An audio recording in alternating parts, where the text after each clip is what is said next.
கர்த்தருடைய பரிசுத்த நாமத்திற்கு ஸ்தோத்திரம். இன்றைய நாளுக்கான தேவ வார்த்தை 3 யோவான் 2:11 மற்றும் 14 வசனங்கள். பிரியமானவனே, உன் ஆத்துமா வாழ்கிறது போல நீ எல்லாவற்றிலும் வாழ்ந்து சுகமாயிருக்கும்படி வேண்டுகிறேன். பிரியமானவனே, நீ தீமையானதை பின்பற்றாமல் நன்மையானதை பின்பற்று. நன்மை செய்கிறவன் தேவனால் உண்டாயிருக்கிறான், தீமை செய்கிறவன் தேவனை காணவில்லை. உனக்கு சமாதானம் உண்டாவதாக. சிநேகிதர் உனக்கு வாழ்த்துதல் சொல்கிறார்கள்.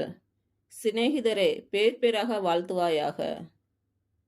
இன்று பிறந்த நாள் மற்றும் திருமண நாள் காணும் அனைவருக்கும் இயேசு கிறிஸ்து நாமத்தினாலே வாழ்த்துக்கள். கர்த்தர் உங்கள் பலவீனங்களை மாற்றி உங்களுக்கு பலத்தை கட்டளையிடுவாராக. கர்த்தர் உங்களையும் உங்கள் பிள்ளைகளையும் உங்கள் பிள்ளைகளின் பிள்ளைகளையும் ஆசீர்வதிப்பாராக.